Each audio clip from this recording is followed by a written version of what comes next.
Hey guys, it's George here, and I'm really kind of excited to be talking with. Now, this is somebody who's kind of never really been in the spotlight when it comes to his association with the community, but it's really quite cool to be talking to you because, well, I'll get you to introduce yourself, please. Well, I'm Scott Douglas, the guy behind SquarePegToys.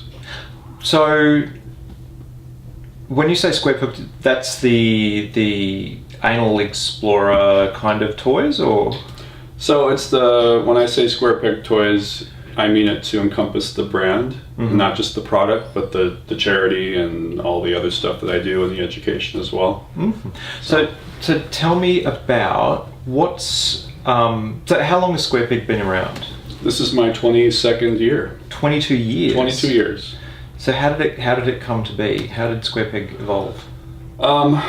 Well, can I give a little backstory? Sure. Just out of college. Please. I set my sights on becoming a potter and a ceramic artist. So out of college I was doing pottery, art shows. I designed my own line of slipware, dinnerware, and was embarking on that path.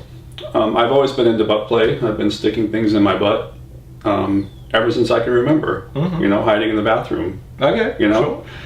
Listening for mom's footsteps down the hall. Fair enough. Yeah. Right. I think we've all been there. And back in the day, the only thing on the market for large toys was creative moldings. I don't know if you remember that company. I don't. Vulcanized rubber. Expensive. I think they were made in Europe, but very brittle.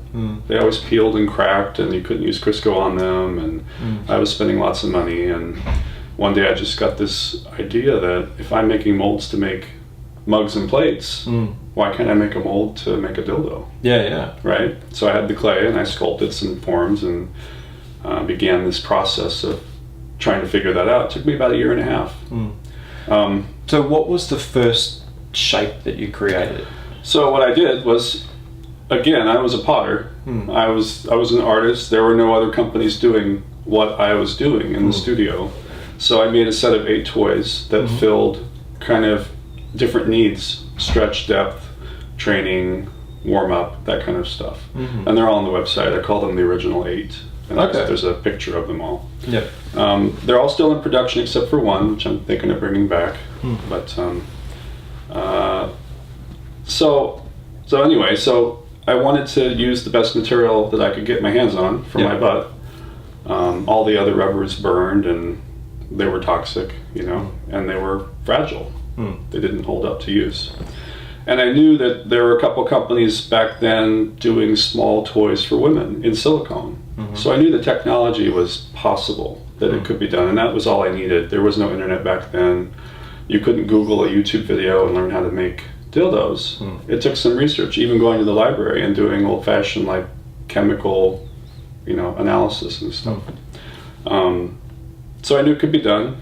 Just in a large format, it was much more difficult. I'd soon learned. So, but finally got them made and took them to parties, played with them, shared them. People loved them. Okay. Then people wanted me to make them for them, and silicone's expensive, as I cover my costs.